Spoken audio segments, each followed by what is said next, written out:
Good morning dear students, Shivam Sankalp के इस online classes में आप सभी का स्वागत है। डियर स्टूडेंट्स, हम लोग पढ़ रहे हैं संधारित्र का संयोजन। ठीक, संधारित्र का संयोजन हम दो प्रकार से करते हैं, एक श्रेणी क्रम में और दूसरा समांतर क्रम में। और कल हम लोगों ने देखा कि श्रेणी क्रम में जब हम संधारित्र को जोड़ते हैं तो उसका तुल्य धारिता क्या होता है।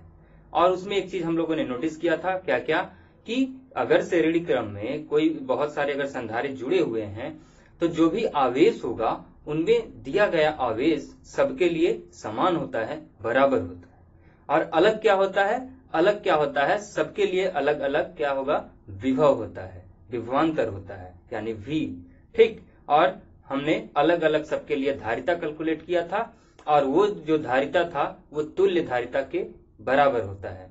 ठीक, तो आज के क्लास में पढ़ने जा रहे हैं दूसरा संयोजन, जो क्या है, समांतर क्रम में। ठीक, समांतर क्रम में। ठीक, कल हम लोगों ने स्टडी किया था श्रेणी क्रम में संधारित्र का संयोजन, आज पढ़ रहे हैं समांतर क्रम में संधारित्र का संयोजन। ठीक, तो देखिए क्या करते हैं कि सबसे पहले तो हमें समांतर क्रम में संधारित्र को जोड़ना पड़ेगा। तो ये हमने संधारित्र लिया, एक ये लिया, एक ये लिया और एक ये लिया। ठीक, एक सेकेंड, ये बनाया संधारित्र जो क्या है, समांतर है, पैरेलल है एक दूसरे के। ठीक, और सबको हमने इसको इससे जोड़ा और इसको हमने इससे जोड़ दिया, इसको हमने इससे जोड़ा और इसको हमने इससे भी जोड़ दिया। ठीक, और यहां से इसका टर्मिनल उठाया ये, और यहां से इसका टर्मिनल उठाया ये A है, ये B है, और इसको हमने कनेक्ट कर दिया बैटरी से। अब बैटरी का विभवांतर जो क्या है, V है। ठीक, और ये जो कैपेसिटर है हमारा संधारित्र है, ये है C1, ये है C2 और ये है C3। इतना डायग्राम हम लोग बना लिए। ठीक, अब इसके बाद होगा क्या कि जब आप यहां से इसको आवेश देना स्टार्ट करेंगे, इस पूरे संधारित्र में जब यहां से आवेश आप देना स्टार्ट करेंगे, मान लीजिए Q आवेश दे रहे हैं, तो ये जो Q आवेश है डियर स्टूडेंट्स, ये ऐसे ऐसे यहां तक जाएगा और यहां जब जाएगा, यहां पहुंचेगा तो वो बंट जाएगा, क्योंकि उसको जाने के लिए देखिए यहाँ पे तीन रास्ते दिख रहे हैं, एक रास्ता ये वाला, एक रास्ता ये वाला, एक रास्ता ये वाला। मतलब इधर कुछ जाएगा, कुछ इधर जाएगा, कुछ इधर जाएगा। इधर जो आवेश जाएगा उसको हम बोलेंगे क्या, Q1, और इधर जो जा रहा है उसको हम बोलेंगे Q2, और जो इधर जा रहा है उसको हम बोलेंगे Q3। Q1 किधर जाएगा, C1 संधारित्र में, Q2 किधर जाएगा, C2 संधारित्र में, और Q3 किधर जाएगा, C3 संधारित्र में जाके इकट्ठा होगा। ठीक, अब चूंकि ये सारे संधारित्र किसमें है, समांतर क्रम में है, और ये सारे प्लेटें जो है संधारित्र की सब बैटरी से जुड़ी हुई हैं। तो अगर बैटरी का विभव V है तो यहाँ का भी विभव कितना हो जाएगा, V होगा, और यहाँ का भी विभव V होगा, और यहाँ का भी विभव V होगा। विभव समान रहेगा, विभव में कोई परिवर्तन नहीं होगा। ठीक, और अब हम क्या चाहते हैं, ये जो सभी संधारित्र को मिला के जो भी हमें मिल रहा है धारिता, उसको हम तुल्य धारिता बनाना चाह रहे हैं। तो तुल्य धारिता के लिए हम अलग से डायग्राम बना लेते हैं। तुल्य धारिता में क्या करते हैं कि हमें एक सिंगल सी चाहिए, ये बैटरी में कनेक्ट कर दिए इसको प्लस माइनस V, और यहाँ पे सिंगल सी जिसको हम EQ दिखा देते हैं। EQ से हमें पता चलता है ये क्या है, उसकी तुल्य धारिता है। संधारित्र की तुल्य धारिता को हम CEQ से दर्शाते हैं, और यही चीज हमें लाना है। ठीक, ये विभवांतर है, ठीक, प्लस माइनस का साइन ऊपर नीचे। ठीक, तो अब हम क्या करेंगे, इसके लिए डेरिवेशन करते हैं छोटा सा। कैसे डेरिवेशन करेंगे, हमें पता है कि इसमें जो भी संधारित्र है इसमें दिया गया कुल आवेश अलग अलग होगा, राइट, क्योंकि यहाँ पे बढ़ जा रहा है। तो जो हमें ये Q मिलेगा डियर स्टूडेंट्स, वो कितना मिलेगा, Q1 plus Q2 plus Q3, तीनों को आप जोड़ेंगे तब पता चलेगा, राइट। और जो विभव है वो समान रहेगा। ठीक, अब हमें एक रिलेशन पता है क्या, C बराबर Q/V होता है, पता है। अगर C बराबर Q/V होता है डियर स्टूडेंट्स, तो हम यहां से Q बराबर कितना ला सकते हैं, C इंटू V ला सकते हैं। कोई दिक्कत नहीं। ठीक, अब ये सारी चीजें आप पुट कर दीजिए। Q1 के लिए कितना हो जाएगा C1 V1, Q2 के लिए क्या हो जाएगा C2 V2 और Q3 के लिए क्या हो जाएगा C3 V3, C3 V3। सबको आप जोड़ दीजिए। यहाँ पे हमने लिखा है ना Q बराबर Q1 plus Q2 plus Q3। Q का मान कितना रखे हैं हम CV। Q1 कितना हो जाएगा C1 V1, C2 V2, C3 V3।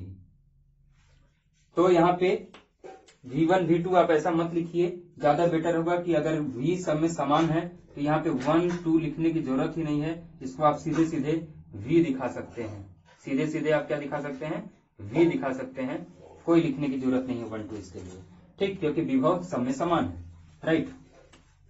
अब देखिए अब क्या करेंगे, यहां से हम कॉमन को उठाते हैं। कॉमन क्या उठाएंगे, अब देख रहे हैं कि सब में V है, सब में V लगा हुआ है और एक V हमारे पास यहाँ है, तो ये C V और V को जब आप कॉमन लेंगे तो ब्रैकेट में क्या बचेगा C1 plus C2 plus C3, right.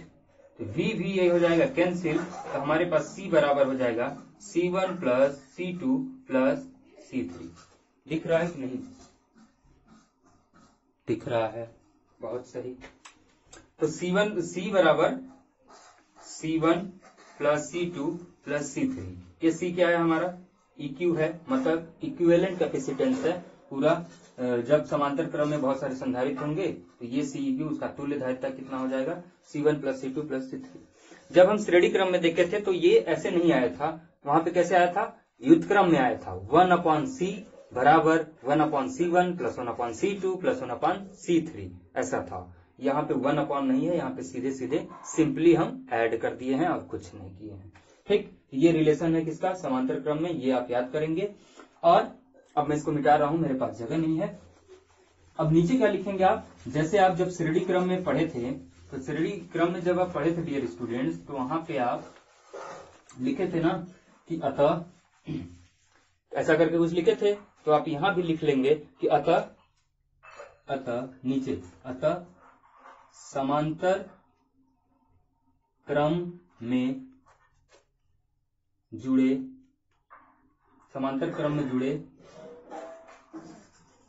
संधारित्र की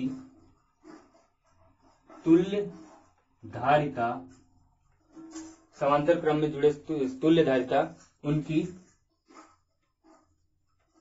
अलग अलग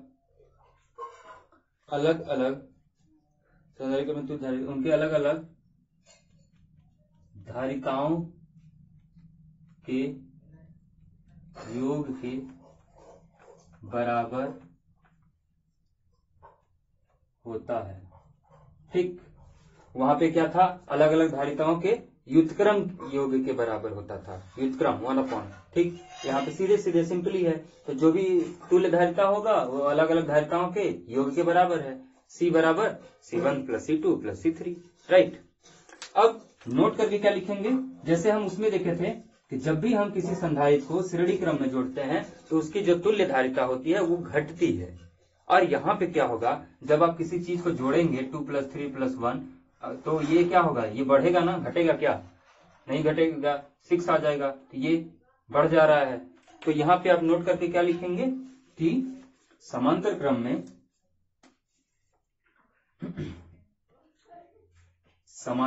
में तुल्य धारिता घटती है कि बढ़ती है, बढ़ती है। श्रेणी क्रम में घटती है, यहाँ पे समांतर क्रम में तुल्य धारिता बढ़ती है,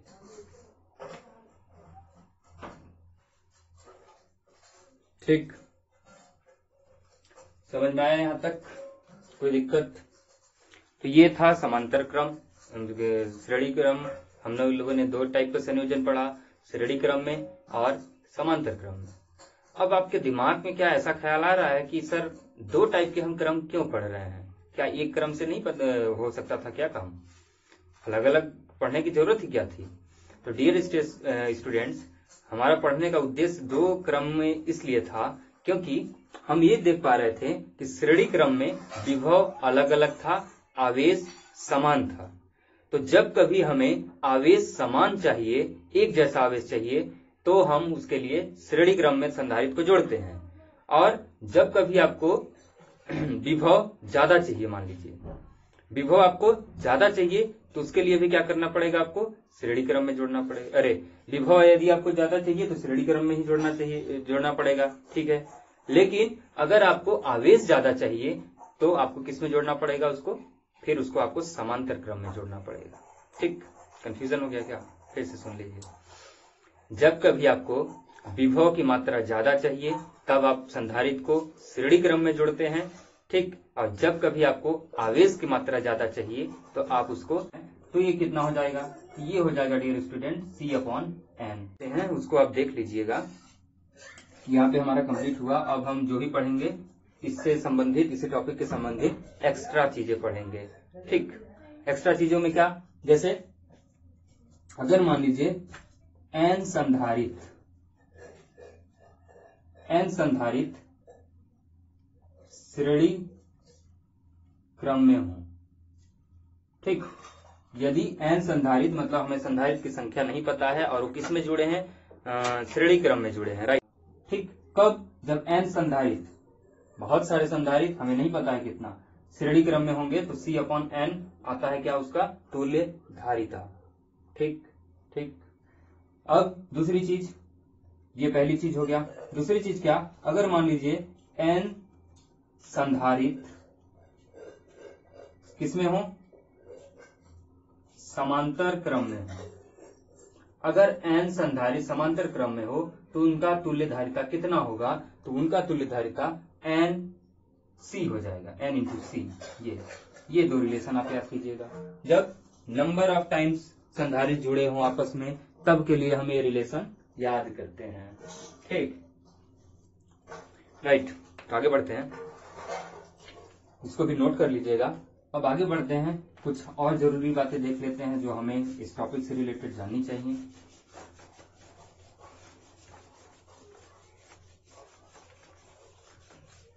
तो अभी तक हम लोगों ने क्या क्या सीखा, वो चीज एक बार हम डिस्कस कर लेते हैं, ठीक। हम ये देखते हैं पहले कि श्रेणी क्रम में, श्रेणी में और समांतर में, दो क्रमों में हम जोड़ रहे थे, किसको जोड़ रहे थे, संधारित्र को, श्रेणी क्रम में, समांतर क्रम में। बदलाव किसमें था, बदलाव की बात करें तो किसमें था, तुल्य धारिता, इसके बारे में हम जाने थे। और किसकी बात करेंगे, विभव की बात करेंगे। और किसकी बात करेंगे, आवेश की बात करेंगे, ठीक। अब ये चीजें इनके लिए अलग अलग होती हैं। अगर हम बात करें श्रेणी क्रम में तुल्य धारिता, तो श्रेणी क्रम में तुल्य धारिता क्या होता है, घटता है कि बढ़ता है, तो हमने पढ़ा था श्रेणी क्रम में तुल्य धारिता क्या होता है, घटता है। समांतर क्रम में तुल्य धारिता बढ़ता है। ये मैं आपको ऐसे ही पॉइंट नोट करा दे रहा हूं ताकि आपके दिमाग में ये चीजें बैठी रहें, ठीक। कभी कभी एक नंबर का क्वेश्चन आ गया तो आप कर लें, ठीक। और विभव की अगर बात करें तो विभव श्रेणी क्रम में क्या होता है, बढ़ता है कि घटता है। श्रेणी क्रम में हम लोग विभव को जोड़े थे ना, V = V1 + V2 V2, ठीक। तो विभव इसमें बढ़ता है। और इसमें क्या होगा, तो अगर इसमें हम विभव की बात करें तो विभव इसमें समान रहता है, एक जैसा रहता है, तो इसमें कोई परिवर्तन नहीं। हम देखे थे ना अभी समांतर क्रम में विभव सबके लिए एक जैसा था, तो कोई परिवर्तन ही नहीं हुआ। आवेश की बात करें तो श्रेणी क्रम में आवेश क्या होगा, घटेगा कि बढ़ेगा, तो श्रेणी क्रम में हमने देखा था कि आवेश एक जैसा होता है सबके लिए, तो यहाँ क्या हो जाएगा, कोई बदलाव नहीं, राइट, कोई बदलाव नहीं। लेकिन यहाँ पे आवेश हम देखे थे कि आवेश को जोड़ रहे थे, तो इसका मतलब आवेश यहाँ पे बढ़ता है, किसमें, समांतर क्रम में।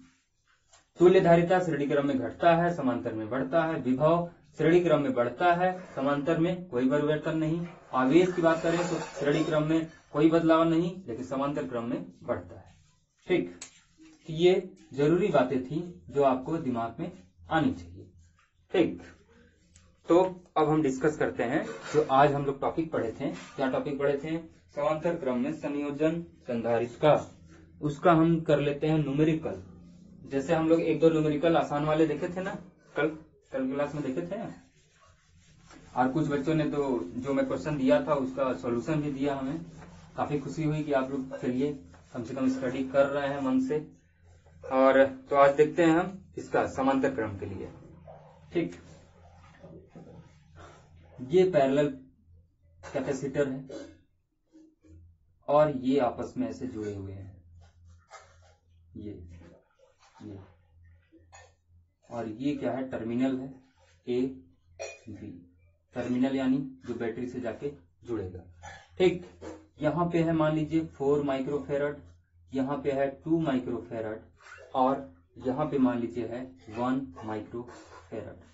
ठीक, तो सबसे पहले हम नोटिस क्या करेंगे कि इसका हमें क्या निकालना है? मान लीजिए Ceq, तुल्य धारिता निकालना है, राइट।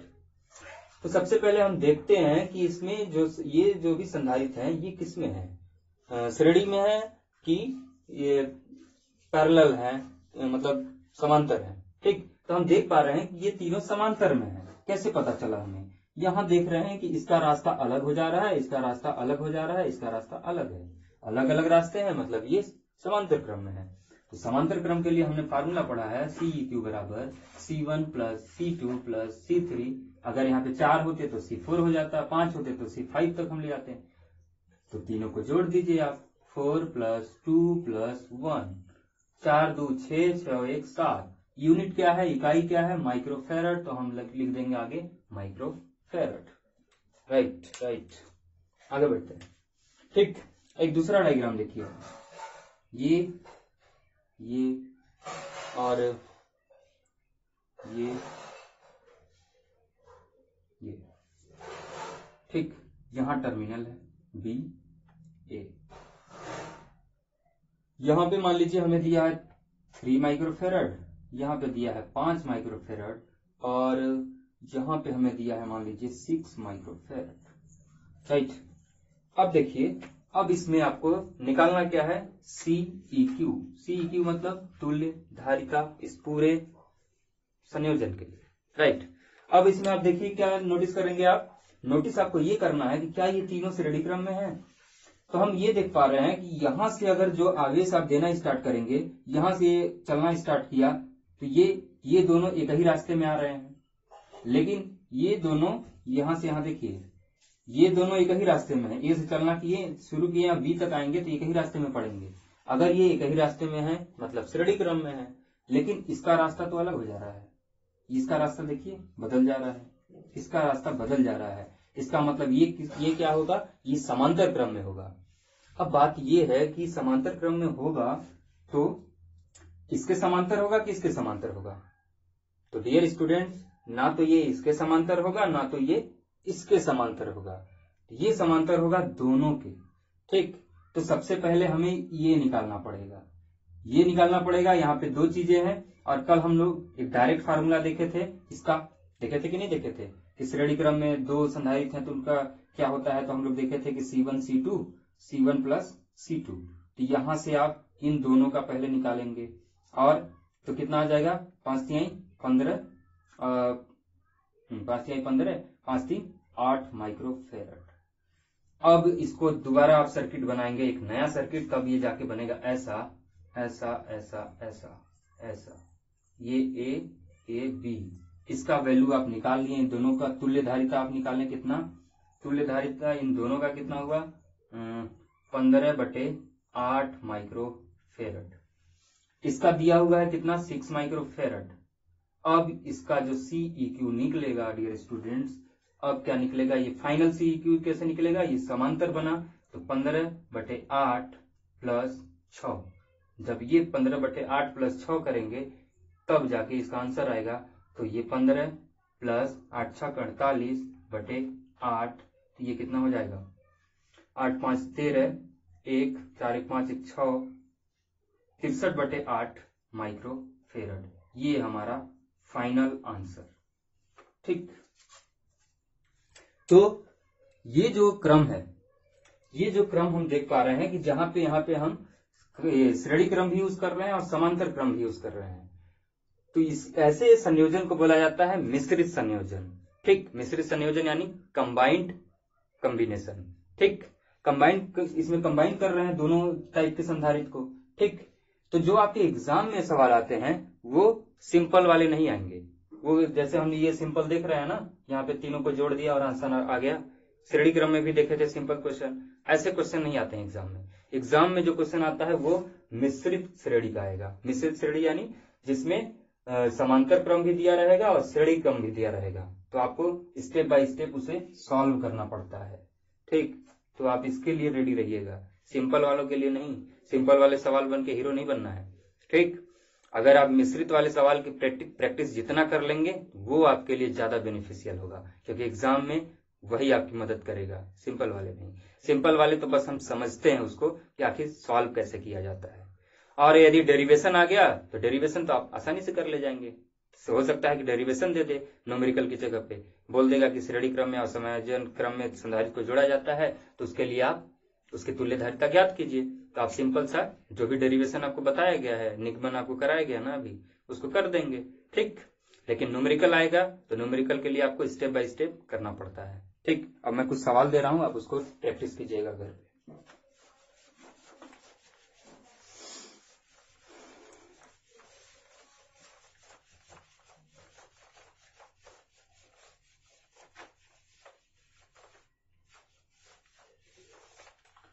कुछ क्वेश्चन दे रहा हूं मैं, घर पे आप प्रैक्टिस करिएगा।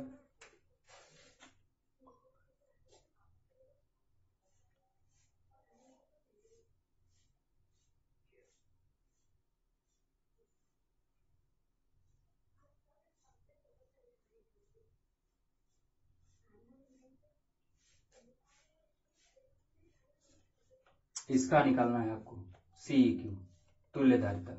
ठीक, यहाँ पे 2, 3, 4, 5, 6 microfarad, microfarad, microfarad, microfarad, microfarad.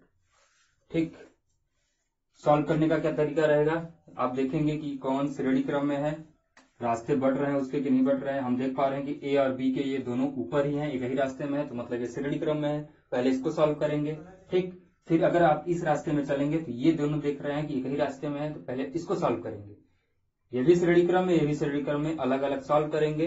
फिर एक नया डायग्राम आप बनाएंगे, उस नया डायग्राम में फिर जो यहाँ तुल्यधारिता होगा तो श्रेणी क्रम में वो, और जो इसका तुल्यधारिता निकलेगा वो, फिर उन दोनों को आप करेंगे किसमें, समांतर क्रम में, तब जाके आपका आंसर आएगा। ठीक, दूसरा क्वेश्चन क्लियर करिएगा। दूसरा क्वेश्चन ये रहेगा,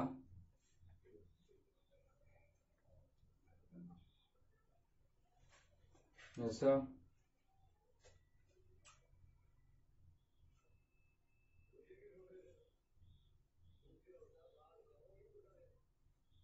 ऐसा। ठीक,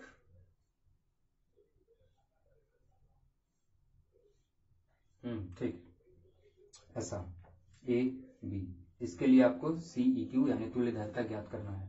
ये मान लीजिए है 2 माइक्रोफेरड, ये है 6 माइक्रोफेरड, ये 5 माइक्रोफेरड, ये 3 माइक्रोफेरड।